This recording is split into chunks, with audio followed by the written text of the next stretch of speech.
Good afternoon, you lovely people. Welcome back to Lily White Lane. I hope that you're all having a ruddy good Wednesday and week, wherever you are in the world, and whatever you are planning to get up to today and over the rest of the week as a whole. And you're all very welcome along to your West Ham United versus Tottenham Hotspur match debrief, the show where we analyse Tottenham Hotspur's latest game, and of course we go through all of the big talking points coming out of it. But before we delve into them, make sure, if you haven't already, to smash that subscribe button, give it a Mike Tyson right hook.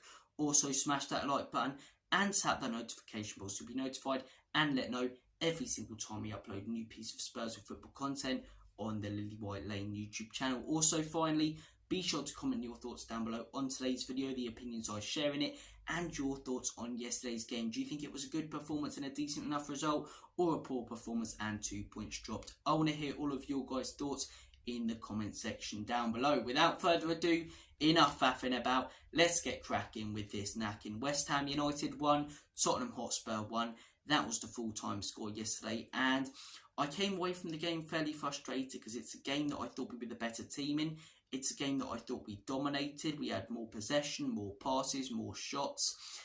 It was just our end product that was lacking. That final ball, that final run, that final pass, and that final shot. Time after time again, we got ourselves into good positions where I thought we should have had a pop-up goal. Yet, we're almost trying to walk it into the back of the net. Now, at times that can work, and we saw it work in the first few minutes of the game when Johnson put away a brilliantly worked goal to put us 1-up. But at times we get the ball in a decent position just on the edge of the box, and I think just have a pop, at least test the keeper, as I say, get yourself a corner, or maybe it goes in to the back of the onion bag. But look, there are a lot of positives to take from yesterday, a lot of positives. I thought there were some really good performances. I thought those first 20 minutes, that's probably the best I've seen our midfield work for months, to be honest. I love Sarr, but I thought they were really gelling in those first 20 minutes. Bentancur, Bissouma and James Maddison, especially Rodrigo Bentancur. He was excellent yesterday, and we got the goal that we deserved. I've seen a lot of people, as I say, saying it's just a tap in. Of course, Johnson should finish it, and yeah, I agree with that. But it's the run that he made into the middle that we should be giving him credit for. That was brilliant from the right hand side, and he's not getting enough credit for that, in my opinion. You hear it a lot now in football. It's just a tap in. Don't give him credit. It's the run and his movement into the middle, as I say, that gets us that goal. And look, it was a really well worked goal. Spurs take an early lead, as I say, in control of the game, moved the ball forward really well, but just that final pass lacking, that final opportunity to shoot. West Ham get a corner, and again we struggle defending set pieces. It wasn't necessarily Vicario's fault yesterday. I thought it was actually Bissouma's for his poor marking on Zuma, but far too easy to score against us from set pieces. And the rest of the game was pretty even, to be fair. West Ham were countering us. They had a few opportunities. We had more of the ball, obviously, and again, trying to walk it into the net at times, whereas sometimes we just needed to have a pop, or just, as I say, get the ball into a decent position and cross it from the right-hand side or the left-hand side. It feels like we're allergic to crossing the ball. I get it's not really what we want to do, as I say, with the wing-backs inverting into the midfield, but at times in yesterday's game, there were 4 or 5 players in the box, and you had Brennan Johnson or Werner with the ball on one of the sides, and I was just screaming at the telly, just cross it. Cross it. We've got a decent height advantage in there, as I say, in the box. Maybe not defending set pieces with the likes of Paqueta and Antonio, but attacking the likes of Mavropanos and Zuma, and we just didn't cross the ball. And as I say, it was our end product yesterday that was lacking, but a lot of positives to take. Positive performances, I think Bentancur looked back to his best yesterday. We saw the player that we signed in those first few months under Antonio Conte that got us into the Champions League with his brilliant box-to-box work in that midfield, and he was brilliant. He really was brilliant until he came off. I don't really understand Ange bringing him off, and we'll get more onto Ange's substitutions because I have a few thoughts on them that I'm going to share with you guys in today's video. But Bentancur was brilliant, wasn't he? He was absolutely mustard. You watch back the goal, as I say, it's him that really starts creating it. It's him that turns it from defence into attack, brilliantly plays a fantastic ball, as I say, to Udogie. And time after time, he did that, as I say, turned it from defence into attack, really got our team working and clicking, and he looked back to his best yesterday. He really did. James Maddison, I've seen him get a lot of slack for yesterday's performance. I don't really understand it. I thought when we bought him off, same as with Bissouma, we lacked a lot of attacking threat. I thought Maddison was really good yesterday. I thought he was roaming about the midfield, which is what he did best at the beginning of the season. He was creating chances for us. It's not his fault that Heung-min Son wasn't doing enough with the ball or trying to roll it into the net, as I say. Same with Timo Werner, not as much Johnson. But I thought Maddison was fairly good yesterday. I don't think he really deserved the criticism that I've seen him getting over the last 24 hours. I think maybe it's because he hasn't scored or assisted for a while now. But yeah, I thought it was a good performance yesterday for Maddison.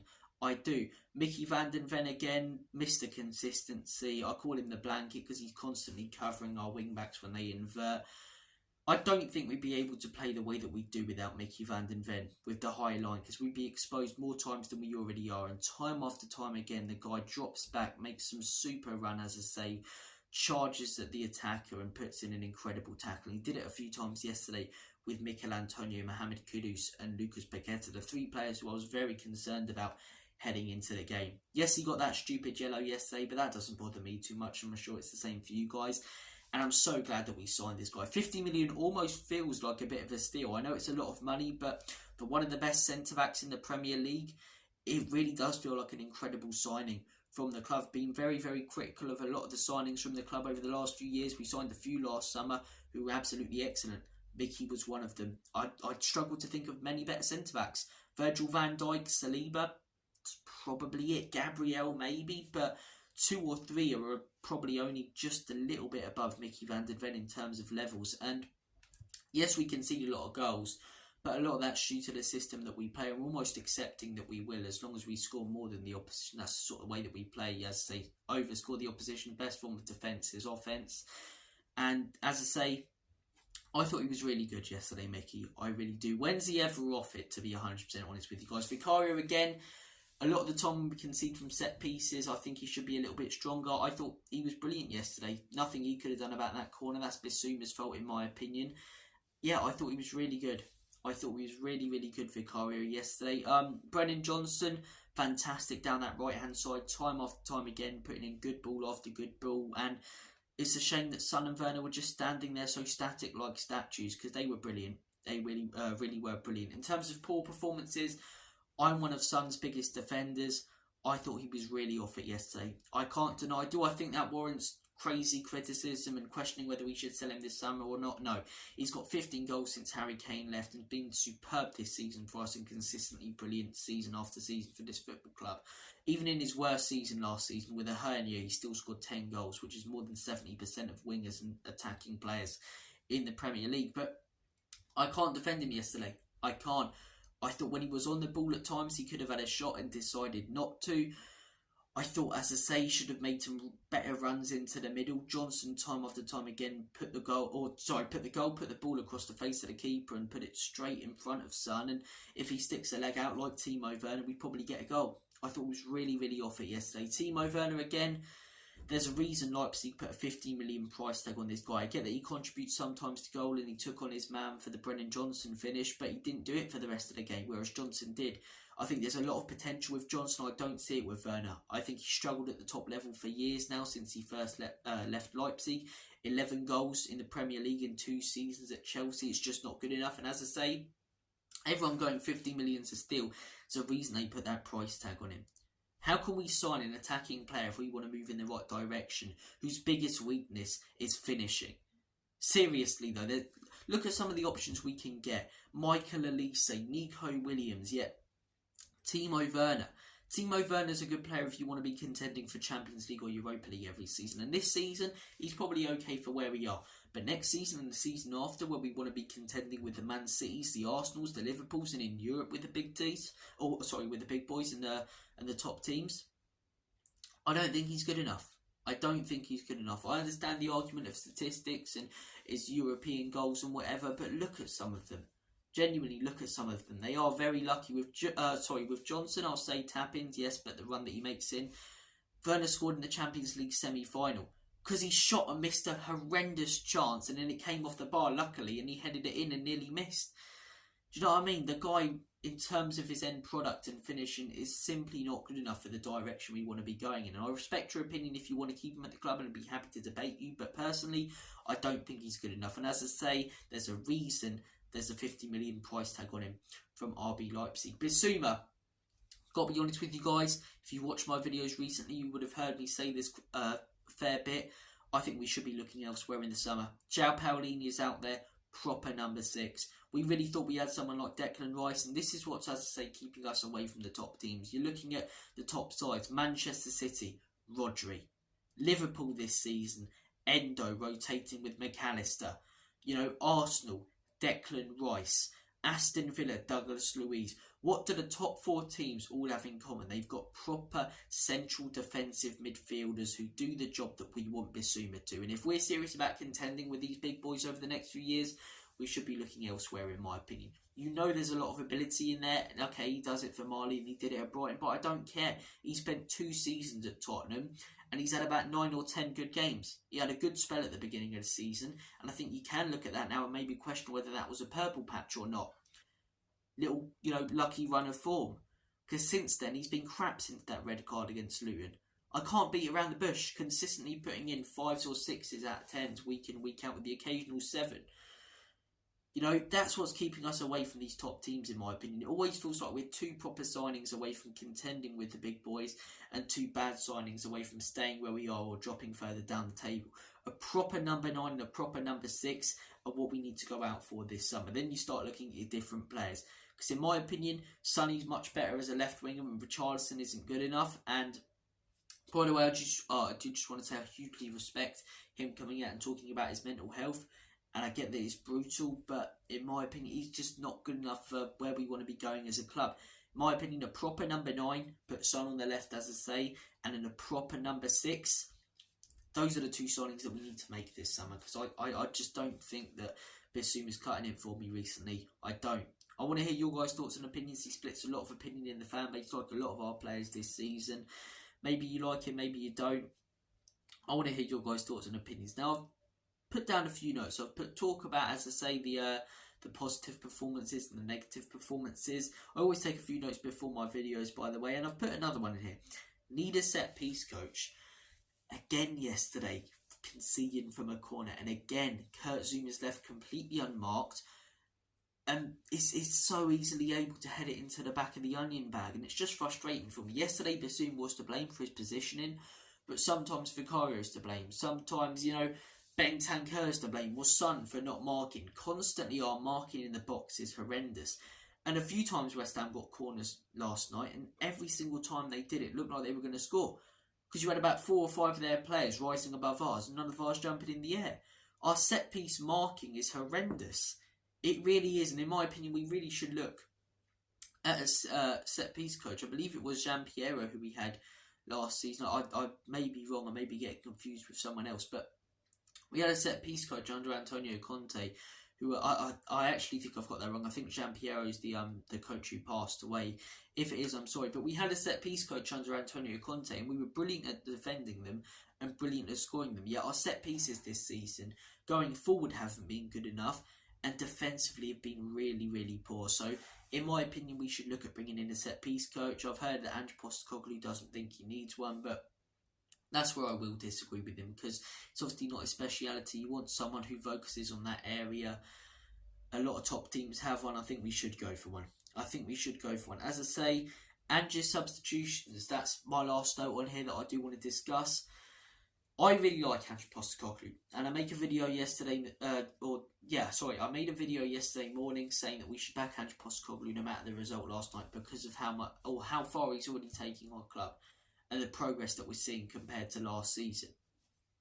The one criticism I've really had of him this season is his substitutions. A lot of people have criticised, as I say, his formations and his tactics, but for me, if you're trying to instill a system, you stick with it. Pep didn't change his way when he first came to Man City. Neither did Klopp, neither did Arteta, to instill that system, and look how well those players know it and are playing it right now for those football clubs. It's how you instill a system and tactics and get the players to learn it. But where I will criticise Ange Postecoglou, and not call him out or say anything stupid like Angel, but where I will criticise him is his substitutions. Time after time again this season, his timing of his substitutions have been poor, and they've cost us wins and cost us losses. In my opinion, as I say, yesterday he got the timing of his substitutions wrong. The minute that he took off James Maddison and Bentancur, our attacking threat was completely gone. Yeah, we had all of the ball. Yeah, we were the team on the front foot, but we didn't look like scoring whatsoever. Did not look like scoring whatsoever because we completely lost that creative spark in that midfield. Then he goes on later in the game to make 2 substitutions, Richarlison coming on and Papi Matar coming on. In my opinion, those two, Lo Celso coming on. In my opinion, those 2 substitutions should have been the first 2 made, and they should have been probably made at half time. Richarlison into the middle, someone who can really run in and, as I say, make those runs that Son and Werner aren't in the box. And Sarr, as I say, to help out in the midfield, but he didn't. He made those subs late in the game, and in my opinion, he got the order of his substitutions and the timing of them wrong yesterday, and he has done a few times. The Fulham game, should have made substitutions at half-time when it clearly wasn't working. He doesn't. We end up losing that game 3-0.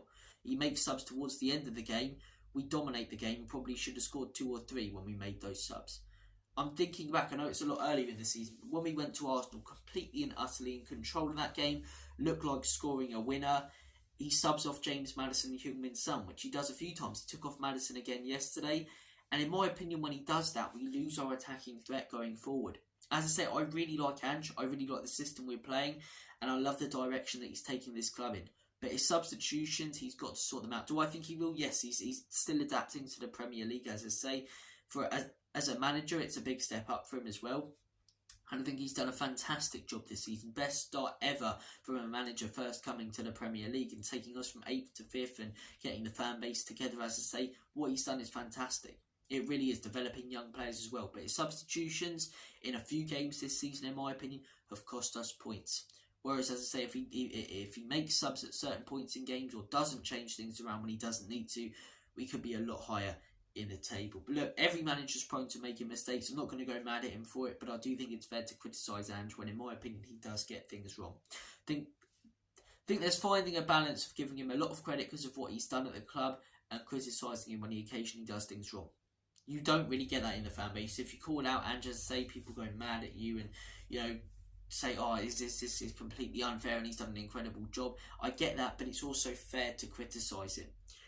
If you're saying Ange out or he should be sacked, I think you're a moron. Right? I do. I'm sorry, but I do. But I think it's about finding a balance of giving him credit when he deserves it, but also not being too sentimental because of the brilliant start that we had and criticising him when he occasionally gets things wrong. Yesterday, he didn't cost us the game. I think the players on the pitch could have done a lot of things better.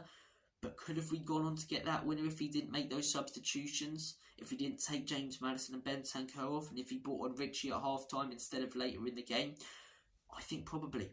Like a few games this season. But it's all shoulda, coulda, wouldas. He could have, as I say, not made those changes and we could have lost 3-1 and never known. So, look, guys, I want to hear your guys' thoughts and opinions on all the talking points. I want to hear your thoughts and opinions on the players I thought had negative performance. Werner, Son, Bissouma. I want to hear your thoughts and opinions on the players I said had a good performance. Johnson, Vicario, Mickey, Bentancur and Maddison.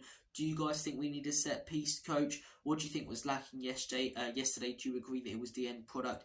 And do you think, as I say, Ange needs to sort out his substitutions? Thank you for watching this video. Comment your thoughts down below on all of the talking points. And as always, and forever, comment you Spurs. Enoch and leave you out. In Big Ange, we trust.